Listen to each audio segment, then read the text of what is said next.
as we have the representatives ready to join us on the face-off. Executus, it's been a long time, sir. Welcome back to the broadcast. And Aggressor, I like your sweater.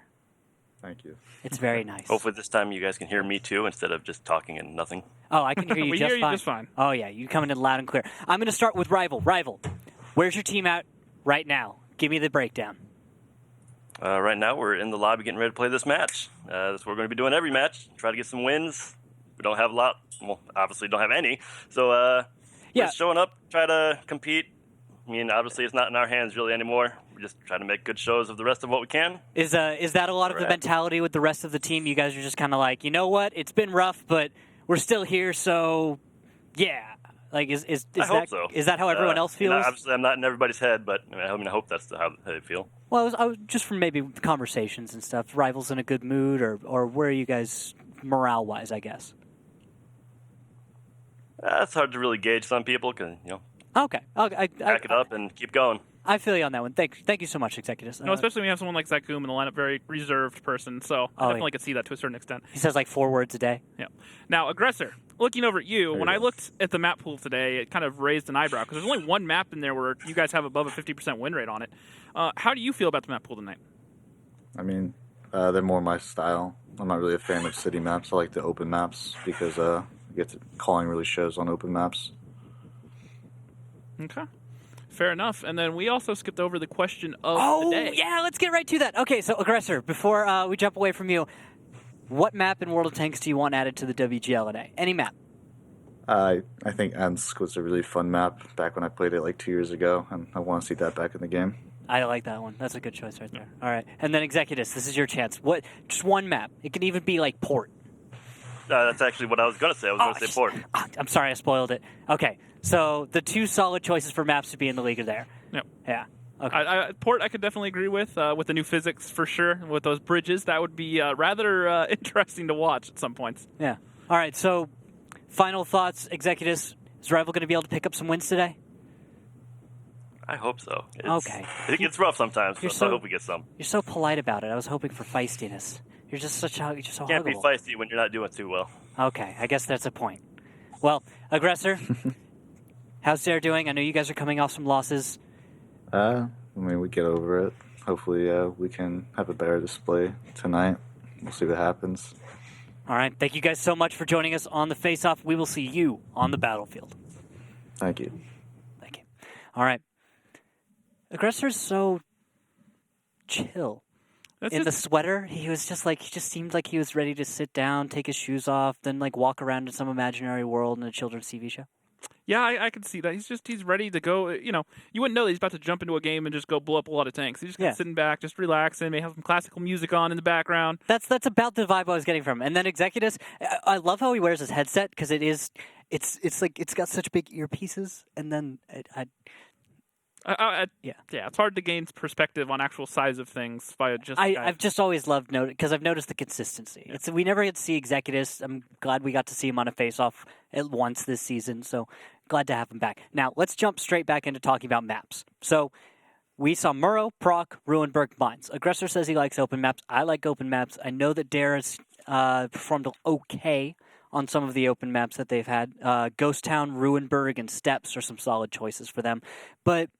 Actually, Murovanka is actually one that they're not doing so hot on, right? Yep. And to be fair, neither are rival. They have less than a 20% win rate on Murovanka. Well, compare that then with the Murrow stats for Dare. It's 42%. That's far fewer amount of games, though. This is a good point, actually. So overall, I think we can give the edge to Dare in this one, but maybe hold on and wait to see if Rival pulls something out. Because the thing about Rival, right, is they're the ones that have always done the kind of hold my beer tactics.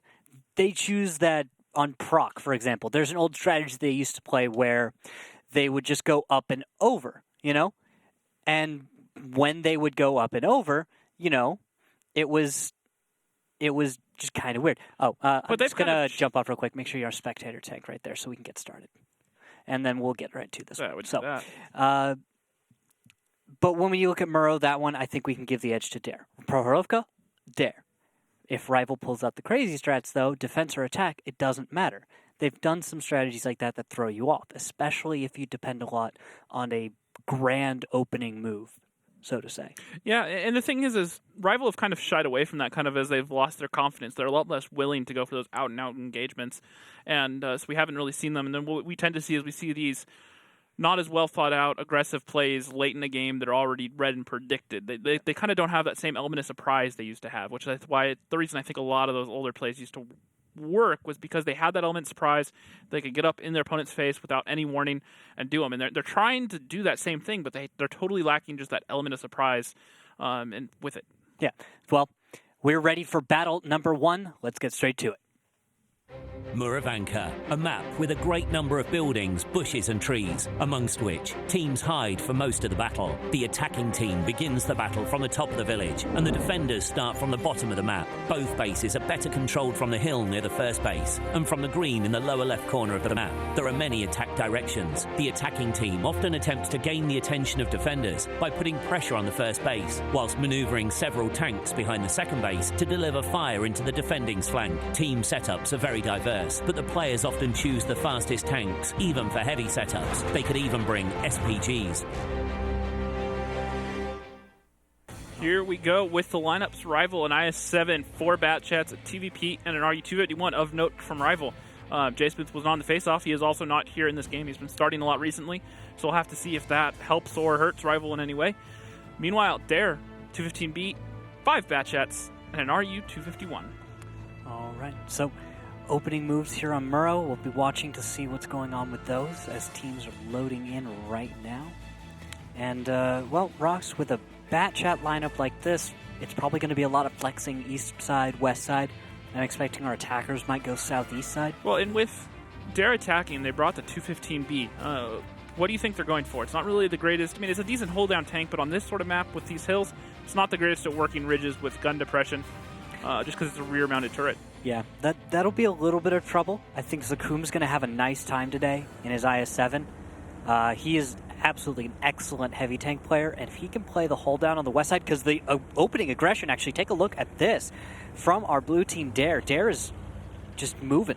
Look at him. You got Aggressor, Bird, Nationwide, and Master Putin, who got a bad jump at the open, but... Now, I will say this, looking at the position, that 215B, it's a sniping tank, and it also has those Hess shells as an option, which should work decently against the bat chats.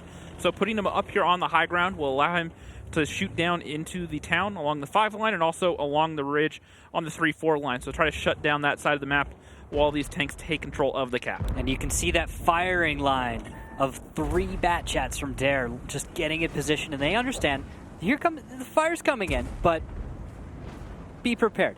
Although I don't necessarily know if I agree with this second move from Dare. A lot of everyone just kind of breaking off, deciding let's go south, attack. Well, Bird Fungus goes down, and now Milo Putin's coming in, finds some shots on tonight. Zakum's in the high ground, exposed to these bat chats, so if they quickly get in position, they could take him down. They probably will be able to. I don't think Dare was expecting quite so few tanks to be directly south of them, and so without enough targets to engage, I think there's a bit of split focus from members of Dare, giving Rival a chance to get some damage out, as Executus and Master Putin fall incredibly low now. Yep, 215B getting some good amount of damage in there. Milo Putin does lose his gunner, so he'll have trouble hitting some of those shots at range. Not that one. Cap is looking decent right now. Dare manages to pull this one back despite starting off down on HP. They've got way more guns in the game right now, too, and that's going to work out really well for Dare later on in this one. I'm thinking with 4 tanks alive for Rival, it's only a matter of time. They just won't be able to put out the same volume of fire as their opponent. Although Tesla, an unknown one, moving in on Master Putin on the reload, that might be a pickup they could work with. And actually, that's going to be a known one goes down for Master Putin. Yep, Tesla does find a shot onto My Little Putin. They're going to trade. Looks like My Little Putin should come out the better here in a second. And Tesla gets one shot. And she's reloading now. And now My Little Putin's going to get the track shot. Oh. He has one last shot, but Durzel's going to pick it up from downtown. Dirty kill stealer. And now Zakum, that heavy tank, is left all alone. I don't even want to call that a kill stealer, though, because Milo Putin missed that shot from point blank. Oh, yeah. If he can't pick that up... He lost his right to the kill. He lost his right to the kill right then and there at that range. Yeah. You bounce, dibs is all off. Exactly. Yep. So, I like what I saw out of Oh, look Dare. at Durzel's damage in that post-game stats. I was questioning that. That's over 12 shots. He just got to pump out damage. That's got to be some Hess shells put in there. Oh yeah, that's why you bring. PvPs. That's why you would bring a British tank, right? That's why you'd bring like an Action X or an FV. Is I can bring some Hess shells, and against Batchats. More often than not, the Hess shells are largely ineffective unless you're shooting at TVPs and Batchats. Which, guess what? Rival brought a whole metric boatload of them. Yeah, Batchats are super popular in the current meta. So the thing is, British tanks actually otherwise aren't super viable. As a stronger pick, there are usually better options. But when you're running against French tanks, if you have Hesh or even high penetrating HE on some of the old, like maybe some Russian tanks, you can kind of get away with it. Loading HE can be worth it. It's just knowing when to load HE. And with an FV215B, you actually reload rather quickly. And it's about a 7-second reload. Exactly, and that's pretty swift for the amount of damage that you get to deal. And with that 400 alpha, and then the Hess shells, I believe, is 500 or 540. You're going to hit for 500 and change. Yeah. With a Hess shell, most of the time it's 500 and change. If you don't hit for about 500, it's probably because, well... you didn't pen. You just didn't pen. Well, they're called Hess shells. You have to remember they are high explosive shells at the very start, so they still have to penetrate to get the full damage roll out of them. Otherwise, they just do minor damage, and doing 100 or 200 damage isn't really worth it. So you have to make sure those shots pen. Yeah. Although usually, if you're going to do 1-200, you've tracked them or something. Yeah. Usually, something worth it has come out of it. Durjal, one of the players that normally plays a lot of tank destroyers for Dare Rising, playing the 215B, putting up 4,100 damage, 65 fantasy points, went 12 for 12 for 12. Only one non-pen in there, and I believe that was probably from a Hess shell. Looking at it, Zakum, been one of the main heavy tank players for Rival since he stepped into the starting lineup. Got shut down, but not necessarily his fault just because of the position he was in. I'm assuming he went down because mostly of Durjal, who was able to get some shots onto his lower plate. Knight, who I talked about beforehand, also getting shut down pretty hard there, but that's because he was playing one separated position from everyone else, and he was the first tank that Dare saw and just said, let's go kill him. And they just drove over and they killed him while the guns from Rival struggled to get in position for cover fire. Yeah, I was concerned actually based on the opening move from Dare last battle. Or not the opening move, the second move that they went for after taking any fire. I was worried that Dare was a little bit antsy, but overall, after the way they were able to handle the battle last time, I'm thinking Dare should have a pretty solid defense they're about to play. I mean, look at this lineup, Ross. Yeah, well, a much more conventional lineup. 2 heavy tanks in the Kronwagen and E5, 3 Batchats, a TVP, and an AMX 1390. Rival, an IS-7, 4 Batchats, an SCRV 103B, and a RU-251. And this S-Tank, I love it. I just don't want to see it destroyed like it has been the past few times I've seen it played on this map. S-Tank has not been performing well on Murrow. In certain situations, it performs great. We saw Mr. Man have one great game on here versus, I want to say it was Dare, actually. He played incredibly well, but then we saw just the other day an S-Tank. I want to go out as far to say as Mr. Man is the most consistent S-Tank player on the server. He's had some insane clutch moments in that tank so far. I would believe it, definitely with the on the server bit, because he's how many battles? He's not necessarily on the server, but as far as in the WGLNA right now. On the server, there are some players that would definitely contend with him. Pompous, Dodoma, Canadian Impact, they all come to mind. They all have fantastic numbers if you look at their personal profiles as far as S-Tank numbers. But in terms of league play, how teams have been able to use it in their strats, and the numbers it's been able to put up, I'm relatively sure that Mr. Man has some of the best numbers right now. I wouldn't doubt it. And right now, just to kind of jump off that, Mr. Man plays the S-Tank, so does Knight. Knight opened up with some passive play, using the binoculars and camo net he's got equipped on his S-Tank to see if he can get some early spotting, but nothing from Dare peeked up. And so he's decided now to drive into the red line, where I'm trying to figure out what he's going for. He's just making sure he doesn't get spotted, and what he can do right here is he can actually cover, if we pan around, he can cover Zakum on this back corner, and he won't be able to get spotted from that range once he's in siege mode. And I'm going to take a guess that he's running a camo net as well. He is, in fact, running a camo net, and I've been watching his POV. He was actually checking his own angle in the low ground, checking to make sure that the angle of his hole was just right, that from each side he got to check it out, even showed us a little of that lens flare. Usual S-Tank stuff. And I guess my only question now is now 2 minutes have passed. What's Rival going to try and do as the attacker? Because they're attacking, remember. And where are their Batchats? That's going to probably be the big deal. Because, there we go. All right. You know what, Rox? Let's take a listen in with Rival. I want to see what they're up to, see what they're thinking. I'm safe from Dick Bush now.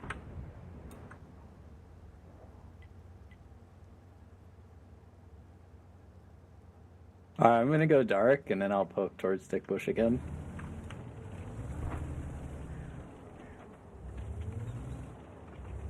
I'm not getting anything in here. You want the STRV to start moving? I just poked. He's not Dick Bush area. It could be like F or H line area. Yeah, if you want to go to 2-cap Knight and do the shuffle, maybe. I don't think the shuffle will help, but... Okay, yeah, but if you want to start heading that way, if we're going to get that cleared out, then... Yeah, the next step is to get in close, so we should get our guys up on the 4 line and ready or somewhere.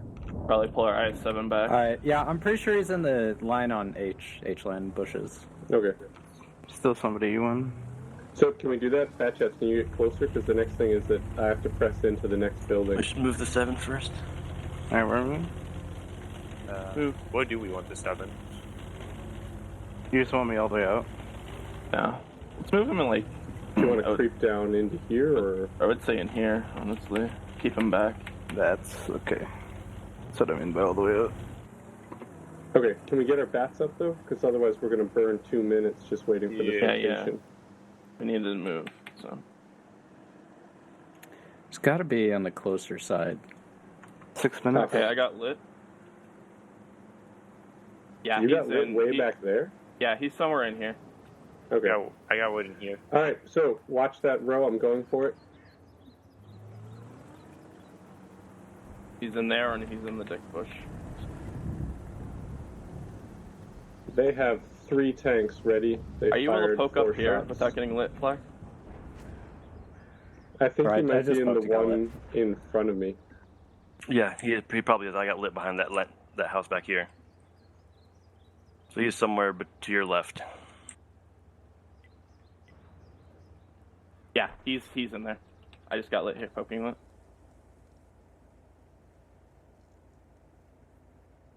Can we get him out then?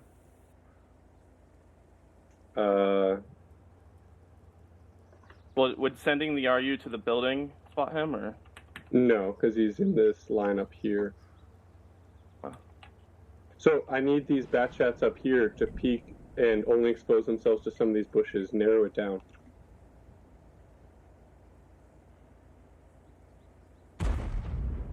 That is not my forte.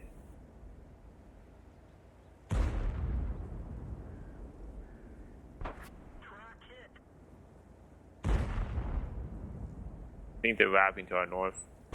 Mm-hmm. Alright, I got him. Alright, nice. Well, shell bounced off him. That was the clearest indication of where he was I've ever seen. Yeah, I poked, checked again. Oh, right. And that is how you blind fire and figure out where a tank is sitting. Yeah, I'm really glad we have the lasers for that. That was nice. But that's going to do it for the 1390 Chase Potato, as Knight's going to have to now back off. And actually, this is something we haven't seen before. Have we seen an S-Tank actually get into the south and try and go for the east side cap? Yeah, so 7. What, 7? How did that work last time? On Murrow, I can't remember. I know that they've done it successfully multiple times on steps, capping that north cap, and it's not working this time because Knight spotted going down 1,200. One more shot, and he will go down. Not coming in yet, though. There it goes. MacTap picks up the kill on tonight, and now Rival are down a tank, evening the score at 6-6. All right. I think that hurts a little bit more for Rival, though, because the S-Tank represents probably... Well, it's a tier 10 for a tier 8, and that's also a lot more HP they lost. And it's a damage dealer, the primary damage dealer, as opposed to the passive scout. Even if that well, in this 1390 had been a situation, Batchat they were both passive tanks, essentially, because that S-Tank was trying to get onto cap, so... Yeah. They lost the cap pressure and passive eyes on the cap, so it kind of neutralizes each other, but definitely hurts Rival more because they're the ones attacking. They have to make the push right now. Exactly. So, Batchat's moving up. Unknown one's taking damage, trying to leapfrog. 1,200, 1,400, and he gets completely deleted with Durgil picking up the kill. Can't have paid the toll. Can't afford. Remember, we haven't even mentioned this today. This map has a 70% win rate for the defensive side. It is the most one-sided map that we have in the league right now. Yep. teams just are able to put up solid defenses, where in the past we have noticed that teams were able to defend better. It could have been the addition of the S-Tank and the Kronwagen. That's what I was about to ask about, the Kronwagen. How big of play do you think that has into the map and how this plays out? I think it has a huge impact, and I think a lot of it is psychological. I don't think that the Kronwagen changed things too drastically from the times of a T110 or... let's not list all the examples, but we'll start with the T110 because it's here on screen. T110 was a great example of a hold-down tank. And yeah, the Kronwagen is a little stronger in hold-down and has amazing gun depression, but I think it's scarier in people's heads than it is on the battlefield. I've noticed Kronwagens put up good damage, but they're not revolutionary. It's not like we've completely changed the game in that sense. Yep. And right now, speaking of the Kronwagen and the E5 are just going to drive straight towards the cap. They're going to make sure they clear the cap, that there's no cap pressure, and they're just going to have tanks away in the north where they can't get killed. So even if these heavy tanks do go down here, they're going to make sure they don't get capped and nothing can happen. A minute 30 left. Commander J is the next one to be found, and they're just going to drive straight at him, try to take him down. And don't know what they're going to be able to get done. Rival at this point is completely stalled out. There's not a lot of momentum here. And I feel like Dare could just kind of waltz in and get this done, couldn't they? And I think that's just about what we're going to see. Durzel's just going to push in here. He's going to get the kill shot on to the Commander J. Executus is going to be the next one to take some damage. 315. MacTap looking for some shots. MacTap taking a lot more damage in return, though. Durzel is down his ammo rack, but at this point, Rival down 4,000 HP. This is not looking good for them. No, it's not. And try as they might, Rival's going to start losing it one by one. Solid play by Dare, solid hold. And just to clean this one up in the last 45 seconds. That'll increase our average time on the map. And look at that, actually, Master Putin's going to go down. I think that's Executus down there in the south. And Aggressor's just about reloaded in time to maybe pick up the kill. And he does. Good shot. Now Flak. Scouts left. Graham comes in here from Milo Putin trying to get what damage he can for all those people that picked him on Fantasy, and he's even going to try to simp for Burton. I can't tell if he was trying to simp for him or he was trying he was block simping him. I think he was trying to block some damage. That was deliberate. Man. Yeah. He was like, no. Kronwagens aren't allowed to have higher average damage. This one goes to the Bat Chat. Bat Chat, stay on top. Well, I think this, instead of the Bat Chat, I think this goes to Milo Putin just wanting some more fantasy points for all you out there. No, he didn't get that last shot, did he? No, he didn't, but I think he was trying to block Burton from getting off another shot. So he it was so that his battle buddy, the Bat Chat, could get someone else. Either way, I think when it comes down to it, I think Milo Putin just wanted the damage. But I think we can agree on that one. He just didn't get it, though. Yeah, and look at this blind fire. Look at all these different angles they're looking for. They're waiting to see if they get a hit. And then the first hit comes in right there off of Chase Potato, and they go, oh, he's right there. We just saw his shell bounce. It changed directions. It didn't go through. So we know for sure he's here. And then all the guns, or at least Executus and Commander J, both sit there and they fire shots. And also the RU down in the south. Yeah. And that's how you clear bushes. Now, the thing is there are so many bushes on this map that you have to check. It's quite a challenge to get it done in the 10-minute timer that these teams have. If you actually map out all the bush positions that someone can sit passive, there is actually a way to do it in about a minute where you can clear every bush in a way that no one could ever get out or change positions without you being able to get shot on target. And that comes down to teams practicing, putting in the time, studying everything, and having that sort of game plan. And that's to attack this cap in the open. That's what you have to do. And a lot of teams haven't been able to master it because, once again, look at the win rate. It's 70% towards the defense. It's a lot. And look at the damage here. MacTap, 3,400 damage and 2 kills, 54 fantasy points. Aggressor, one of the highest damage dealers in the league, 3,100, 2 kills, 74 fantasy points. Not bad stuff there. Zakum doing what he can in that IS-7. 2,600 is not bad in an IS-7 at all. Only getting 37 fantasy points, though. On the second page, Commander J used to be one of the best fantasy picks for Rival. Always was a superstar when he stepped into this lineup for the first season. Last season, he struggled a good bit. And this season, he's just been a shadow of his former self so far. Well, yeah, I think that has to do a lot with the team cohesion, their general play level right now. Rival is unquestionably struggling right now in the Gold League. Amongst a team that might be in the Silver League, they'd probably fare much, much better. But it's a huge step up to this level, and someone has to be the worst. Well, and look at all the competition that we have in this league. We were talking earlier in the show about the standings. You have Eclipse on 17 points. Then you have, I believe it is, Top Tier, Dare, and M60s all on 16 points. Yep. that's a 1 point gap between 4 different teams competing for that second place spot. So, I feel bad for Rival almost, but it's just such a competitive league right now. Exactly. It's really, really tight. Now, let's get ready for battle number 3. Prokhorovka, one of the first maps in the game. Teams start at the regular spawn points as they do in standard battles. Bases are separated from each other by the railway, so the defending team has to choose whether to send their vehicles to the left side, playing them in the centre, or to the right of the railway, occupying the hill and a part of the village. The attacking team usually attacks the first base. However, the teams often go for face-to-face confrontations, 7-on-7, in the hilly terrain at the centre. That's why both teams frequently use vehicles with good gun depression angles and sturdy turrets. Rival coming in here with an IS-7, 3 Batchats, 2 140s, and an RU-251. Dare, an IS-7, 4 Batchats, a S-Tank with Aggressor, and then the RU-251. Oh, is it a trap? I think it's a trap. Please let it be a trap. Look at Commander J, Executives, and Tesla in the bushes. And then unknown flak. I don't know if this is an up and over into the east side, or if this is going to be hold my beer. Watch this. Whichever it is, I'll take it. They're just going to go up and over towards the 8-9 line. That was a actually well-executed crossover. No one's taken any damage, and normally that would actually result in a little damage being traded. So they were all together, and I think what they're trying to do here is they think that Dare is split, that they have guns on both sides, and I think what they're trying to do is leave these 140s and IS-7 here to shut down the 6th line, maybe get some shots towards the S-Tank and the Batchat. I think it's very deliberate routing is what I'm seeing. Yeah, and then swing the Batchats around. Tesla does get lit, but I think she's about to find Durgil. She does. As Executives comes around too, they're going to trade shots, but Durgil's ultimately going to go down because there's no way he wins this. Commander J is going to have shots towards the Batchats in the north. They're going to have to run. Durgil's about to go down, and Aggressor looks like he's trying to leave as well. Nice shot by Commander J. Although that's actually going to allow Rival to quickly in the first... Well, and this is exactly what I thought it was. They left the 140s with the IS-7. IS-7's up behind the buildings.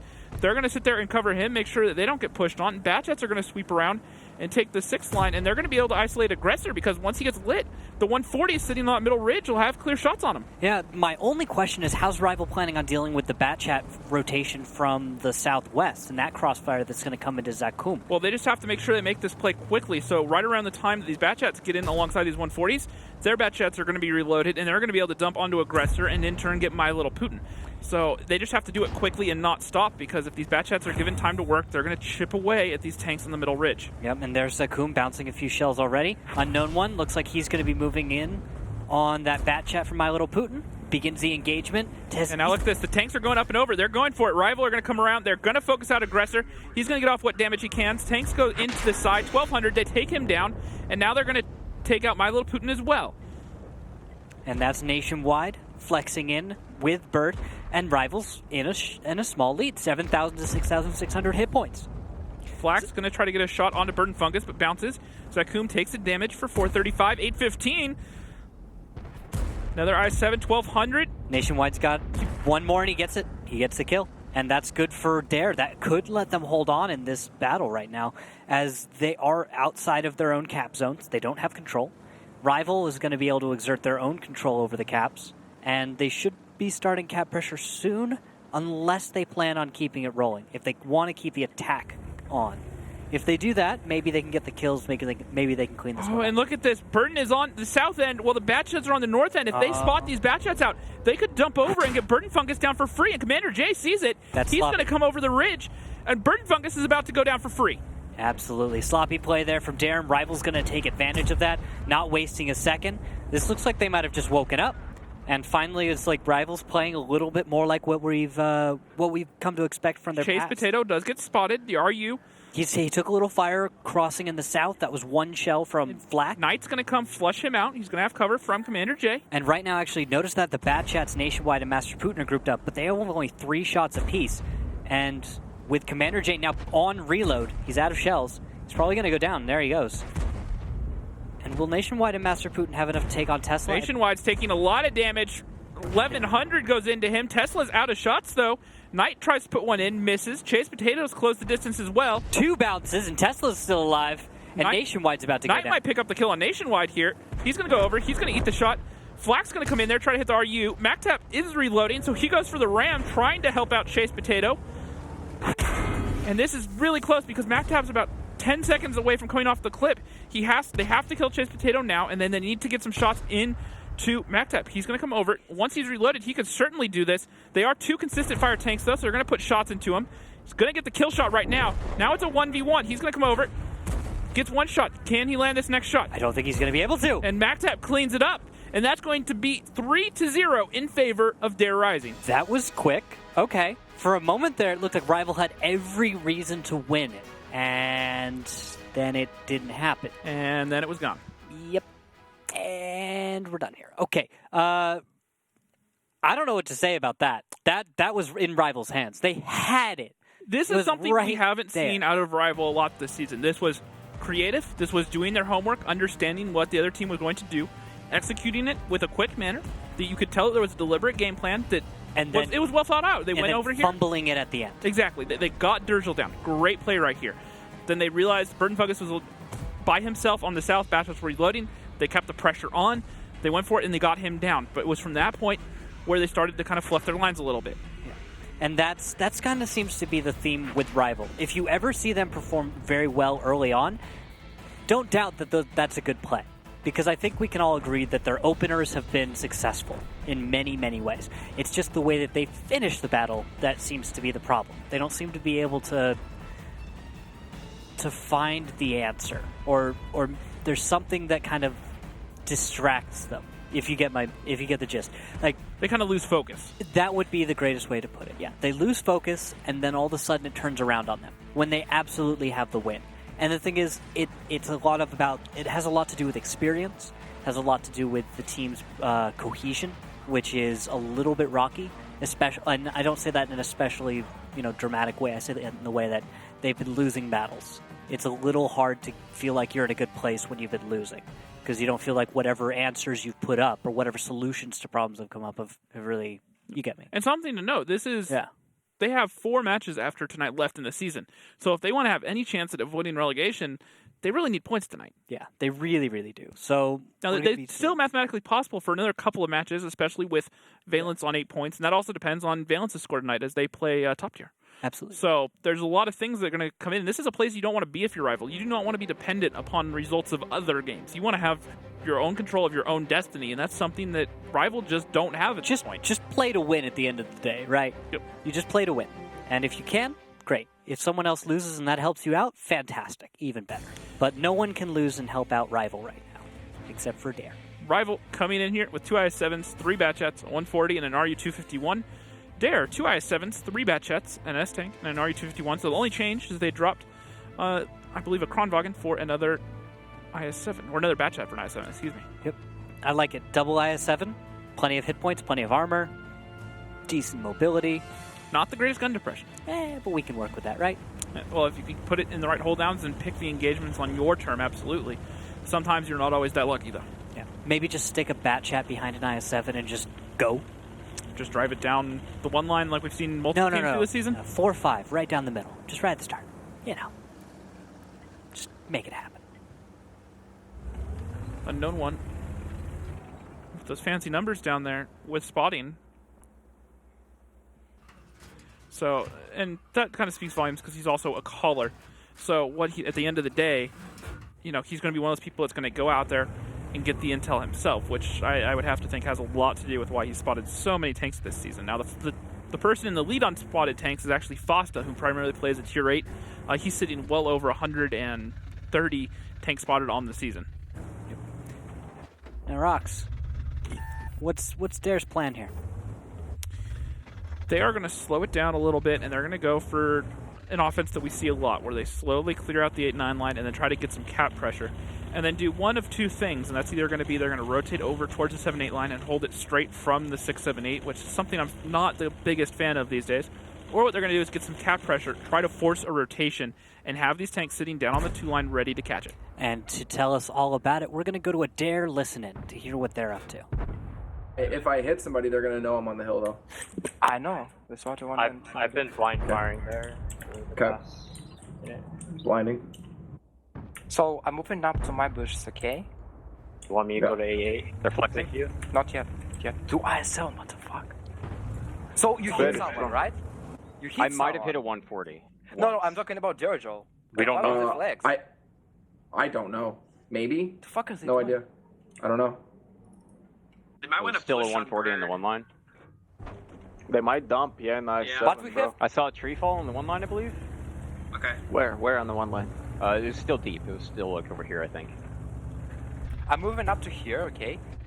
Aggressor, will you spot the one line? Hey, Bert, Yeah. spot that I-7, that front one. There you go. It's like, I think it's super weird, like split push. Like IS-7 here and then on delay time. They've got a 140 back here still. Are you? They got info. They got info on us, Putin. Yeah, Okay. they know we're here, but they didn't spot us. Are you? They didn't spot us, but they got info because I bounced my fucking heat shot on RU. Let's wait load AKCR, Max. Aim better. Yeah, the I-7's back down once they... Wait, listen. We Yeah. still IS-7 there. Can we just try to take No, this with this do tier not bit? fucking do that. There's still a 140 back there. I-7 will At shoot least me in the one. side. Okay, what we can do? Because I can move up here to spot this. Can we send an I... I want to get free damage on this guy. You want I'm clipping, guys. play this I'm just side. taking the risk Play this clipping. side. Come on, like come on. we- I could can send. we- Hey, I could gotta go be down to very 0. careful, If though. I get hit from A6, then we could take the one from like if their bats are here. That's you know. absolutely. I'm moving back to my bushes. So what's the plan? Are you I-7 gets closer? Okay. Are you getting here and I-7 go down this? Got it. They're flexing And back once- into the once- middle to get safe. Oh, 140 Okay. behind me. Where, Burns? Where? They're right here. You can see Oh. that. The 220? I-7s are just coming over to be safe in case Yeah. we push the other side or dump. I'm lagging out. I have 800. Bye. Okay. Oh, rip. Okay. I-7 on the hill is staged. I'm ready to go. Yeah, go. What the fuck, Okay, Chase? moving. Serious? Yeah, there's nothing here. Don't be a risk like that, though. I think they really want the one line. Like, they really do. I'm not spotting. Can we get Chase. then we should get a trigger on second cap. Like get I-7 here Okay. and are you on cap? But first clear out this. Is Okay, there- yeah, I'm moving You're up. not spotted. You're not spotted, I right? was not. Nope. Okay, I-7. You spotted or no? Nope. No. No spotted. Not spotted. No spot. Okay, I'm moving up to No my spotted. bushes. I'm in the bushes. So Okay. you want to get a trigger for them and then push one line with like are you on cap and I-7 poking this, but then I-7 going low. Okay. You want to do Okay. this or no? Let me.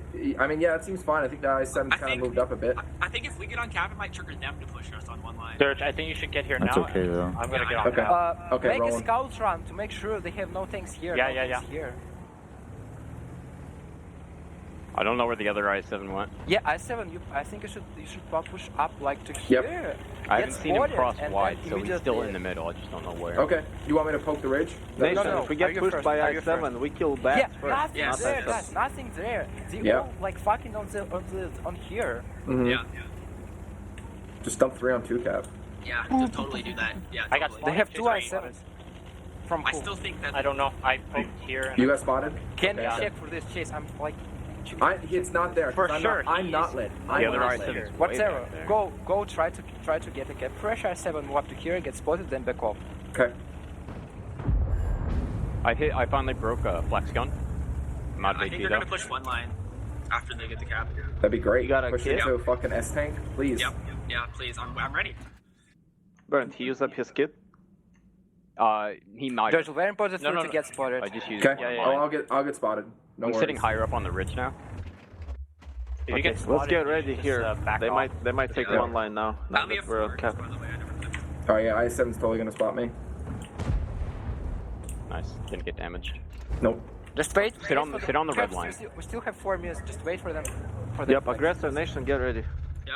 There you go. They're flexing. Take it now, guys. We have no other option. Okay, You want let us to get aggressor on go cap? first. Let aggressor go first. Yeah, are you off cap? I-7, get lower. Yep, Get dropping. into the riverbed. Get into the I riverbed. am. I'm turning and going. Oh my god, go shell Just right you through can the just RU. leave the technique, guys. What is there left? Into I-7 or not? 5? There is a... The meds are Back just chat? gonna push into me. I will try to farm as best I can here. 2 crits Yeah. on the 140. He should be out in ammo rack, I believe. Nice hit then. Yeah, they're dumping. We gotta kill I-7s. Yep. Are you guys coming? Gotta dump into I-7s. Everybody who's alive, dump into I-7s, please. Sorry, Dirge, can't help you anymore. That's okay. That's okay. I got a crit on the Guys, I-7. these guys, you gotta get the fuck out of there. That's it. I'm going down. It's fine. Going down. We're fine. Bats are all. Just kill all over I7. everything? Take these. Kill I7. Take these. Get second cap. Fuck, Come on. Kill I7. Get second cap. Gotta hit Commander J in the back too. I have 20 seconds of reload. You have to kill this I7. Chase, just farm that This ice. bench, we have to move out. No, I need to leave. Getting shots. Oh, fuck, they're behind us now. Nice track, Aggressor. I think they're Unknown gonna one's push coming with over. I7. They are. Yes, they are. Good stuff there from both teams, but at this point it looks like Rival are going to pull ahead. They're going to find Zakum in just a second. He does manage to put a shot into Burden, and actually Bird's going to change targets, go for the bat chat of Unknown One. Actually misses. Aggressor does pick up Zakum from across the map, and now it's going to be 2 tanks against 5 in favor of Dare Rising. Yeah.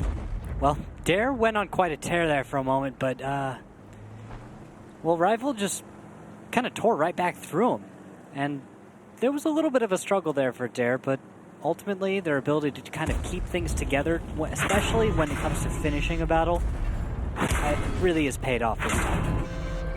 And this is going to be 4-0 in favor of Dare Rising to pick up the win over Rival. It's going to be one more round on to, what is our next map? I totally forgot. It's going to be Ruinenberg. And it's going to be Rival starting on defense. So not the worst situation to be in if you're Rival. Now, one thing I did want to point out there real quickly is, I've sat down and talked with Milo Putin when he was here for the North America Finals, and we've been listening to him since the start of last season.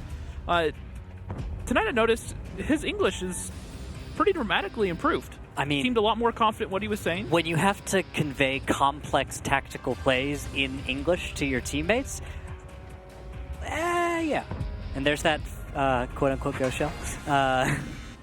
Bird doing the classic thing when you're a player and just calling it out to your team. It's a ghost shell, guys. Obviously, it must be the game. It just sailed right over the tank. And It's just what you do. And then you can just keep everyone from yelling at you for a minute. Unfortunately, until they see that replay, we decided to embarrass him here on broadcast. But with that being said, so and there have been stories about players on other teams that come in without not speaking the same language as the rest of the team, and they never really kind of get that synergy. And so I think that really is a great step for Dare to kind of build a team, because that's the thing about Dare is that they're not here for one season or something. They're trying to build one of the best teams, not just in the WGLNA, but in the world. And so they're trying to build a legacy. They're trying to build a legacy, and they're putting in the work. And when you have players like Malputin that care about it and are trying to get along with the rest of the team, make sure that they can communicate effectively, it goes a long way. Absolutely. And looking at the post-bout stats, Bird in the IS-7 putting up 3K, right behind him Aggressor in the S-Tank, and IS-7 beating an S-Tank in damage output. But Aggressor, one of the top damage dealers in the league, only 100 damage behind Burden. Not bad there. And Burden's actually been putting up some very good numbers tonight across the board. Got to give him credit for that. I also like seeing double IS-7s. Just, I guess the meta's shifting again, as we haven't seen quite as many double IS-7 strategies as in the past. And usually we've only seen one, maybe with another tank complementing it. A lot more Kronwagens is what we were seeing.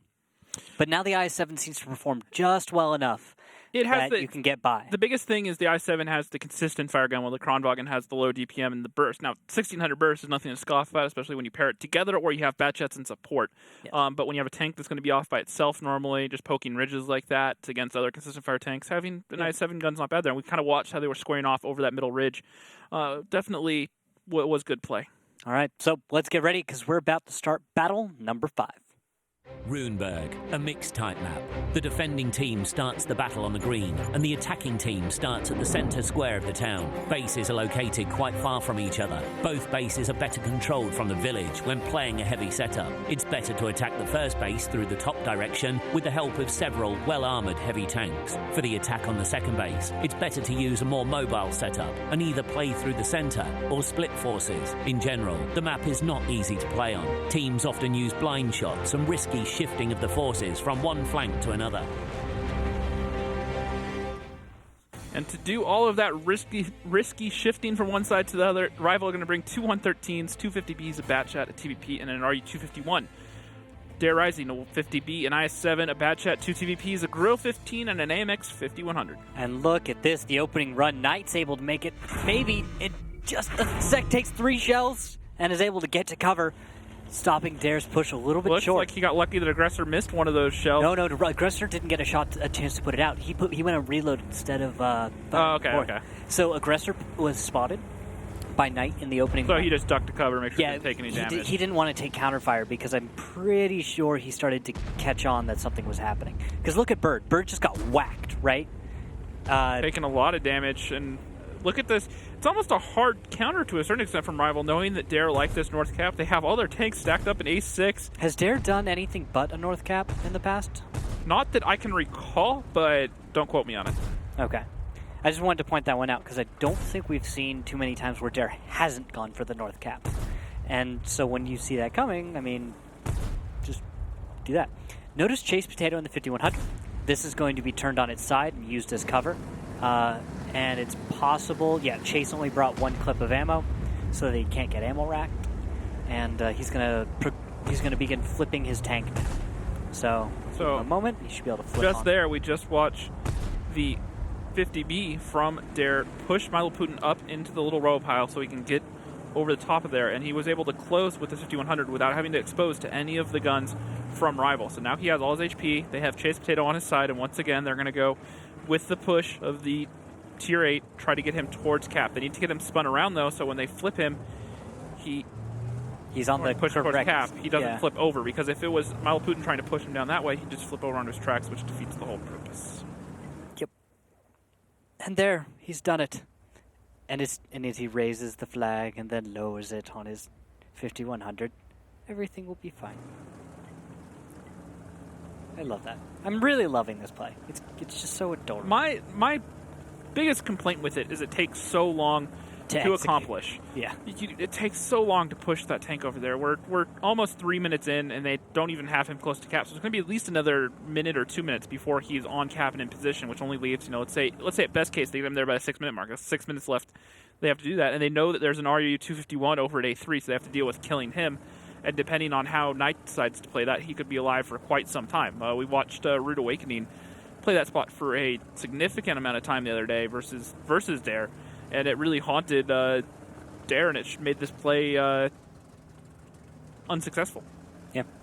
Well, while we watch them slowly push a tank forward, notice actually let's take a moment and kind of appreciate something. Appreciate the manner in which this IS-7 pushes forward the tank. Right? You're a heavy tank player, and have you executed this strat yourself before? No, this is typically what was done before this season. This is the first season where we've seen this come into play in all the region. Typically what they'd do before is they'd bring something like a Japanese heavy. I've seen teams try to use an E100 to do it, a mouse. The CDC was the popular one. Anyway, then in this case, looking at the way the IS-7 is driving, notice the way that he kind of wiggles back and forth. Well, he has to balance it out. He can't. There's no one spot where he can push it exactly dead center because of how the 5100 is shaped. So he's wiggling back and forth, just making sure that... Here's the tricky part. He can't get caught on terrain. If he gets caught on terrain, he might accidentally flip Chase on his head. And that would be not good. And there, Chase is spotted. My Little Putin not spotted yet. He's going to line up the shot towards Knight, not get the connection. He knows he's over there. Don't believe Knight's actually spotted right now. He is not. So Knight might be able to get a track shot, maybe, but that's a risky play for him. He has to decide whether or not he wants to risk getting spotted and destroyed, especially after taking most of his hit points and damage on the opening run. That's the main point to follow on that, is that he did not manage to get the damage he wanted. And what is that Aggressor in the TVP taking a lot of damage? Unknown One also going down, losing his ammo rack. And he's about to go down. Unknown One tried to make the cross, got tracked in the open by Bird and Fungus. Durgil chimed in there, took a nice big chunk of that, and it was Durgil that ended up being able to clean it out. Great 1-2 punch, as you were, from Dare, and that's a free tank for Dare Rising. However, the HP's actually... Nice shot by My Little Putin. That's blind. Great stuff there from both teams, really. Dare just getting unfortunate to get caught out. No, definitely. I hear you. Yeah. So now they're on Cap. And now we wait to see what Rival will do as a response. Will Rival decide to counterattack? Flank? Well, losing Unknown One's going to make a counter push hard there. The best thing that Rival can do right now is let the Cap build up and then find a way to get some resets and then slow it down again. Yeah. But with this tank lineup, with their positioning, that's a lot easier said than done. Absolutely. And now we wait because it will be a minute or two before we see Rival get into position to create this counter. And so, Commander J leads the way in the DVP. But he doesn't know there's a bat chat already waiting for him over at K2. Oh, he doesn't know that. So they're going to opt to go for the middle road with the bat chat TVP and 113 of Zekum. Which is an absolutely safer play. Kind of. And I say kind of. Because there's a TVP of Burden Fungus. Would you be more afraid of a TVP or a bat chat if it was waiting downrange? Depends on the situation and your HP. If you're full HP, I'd rather see a TVP because at the end of the day, I know he can't kill me. But if I'm a tank like Commander J right now, probably just the bat chat because you have a little bit more time to get out of there. Yeah, you're able to live through it. With the bat chat, though, oh, Executus is down. And he finds Burden Fungus, and Burden Fungus makes short work of that. And that's the advantage that TVP has. It fires all of its shots so quickly. Basically in 3 seconds from the time you fire the first shot to the last one. So that's 1,200 damage, essentially, that you put down range. And as we're going to watch here, as Commander J does try to find Durzel, but Nationwide picks him up. But look at the cap. 25 points. Oh, it's gone! The 50Bs are going to roll in here. They're going to get the resets, but I don't think it's going to matter because they're up on guns and HP. Yep. All right. For a moment, I thought that was actually going to go towards Dare for a minute, but I got excited. I'm sorry. It's over. Flak and Tesla. 250Bs can deal a lot of damage. I don't know if they can deal that. They can deal that. Well, they have 3,200 damage if they both have full clips, but they're both on reload right now. Flak just fired his last shot. MacTap's going to come in here, go for the ram onto Tesla. Now it's all down to Flak. He's going to get shot once and one more time by Nationwide from down the street, and that is going to be a 5-0 in favor of Dare Rising. Well, that was fast, decisive, and well played by Dare. I have to give credit to them. They've played it well, and in every single battle, they more than just won. They really usually won by a grand margin. I think there was the one proc battle that they had to 1v1, and that came down to one shot versus one shot. played that near perfectly. Yeah, he was phenomenal. We've seen some great damage by IS-7s. I'm seeing damage in the 4K a lot today as well. Have you noticed this as well? Yeah, well, when you have something like Durzel and a grill, able to just pump out shot after shot, unknown one gives him his old tank for free, essentially. Yeah, it's not too surprising, and also Aggressor's still doing some really good damage, and they're 3,200 this game, so both of them are going to have some pretty solid numbers, both on damage and fantasy points. You know, I noticed something about Aggressor that maybe we'll have to wait till we see the post-match stats until we know how that went down, but it looked like Aggressor was always second place in damage. But it was still in the not 3K margin. Yeah, so. But it seemed like he never was able to put up top damage. Like, he's just sitting there like, all right, guys, I probably have it this battle. Nope. By, 100 damage, he just falls behind because, he had kill shot, or something like that. Mm-hmm. Look at Unknown One here, just gets caught out by all these tanks. So it was actually Aggressor that got the first bit of the clip, and then Aggressor Burden comes in and finishes him off. 50Bs roll in here to clean out Mile Putin towards the end there. They make short work of it, but the problem was this was too little too late. They were the last two left alive. So losing Unknown, I think, was what really ruined it for Rival, and Dare able to take that out, deal with that. I think we just need to give credit to Dare, because Rival's not a bad opponent. You can see it early battle especially, right? You can see the way that they handle an early battle. Late battle, yeah, you can criticize that, but whenever it's a win in an early battle, Dare, you can give credit to Dare for really, truly being on top of it. Yep, and Durzel coming in here with 4,400 damage, 71 fantasy points. Aggressor, 46 fantasy points over the 3,200 damage he did. Pretty consistent there. MacTap had a relatively quiet night tonight, though he did come up big the few times that he was called upon to do so. Looking at the second page, Unknown One got off one shot of damage before he completely went down, and then Chase Potato, unsurprisingly, the moving bunker did nothing. Unfortunately. He just got caught out. So shot, and looking at the fantasy points here, Aggressor doing 264. Not terrible, considering this was a 5-0 game. Because he was the most consistent player out of all. And that was what I was getting to, is while he was second best on his team, he was consistently second best through all the games. And that consistency is what can get you up there in these points. Exactly. However, 264, it goes without saying, is fairly underwhelming in terms of fantasy points, especially with some of the other matches we have. Well, with a 5-0, what are you going to get, Yeah. There's only so much damage that you can get that your teammates aren't going to.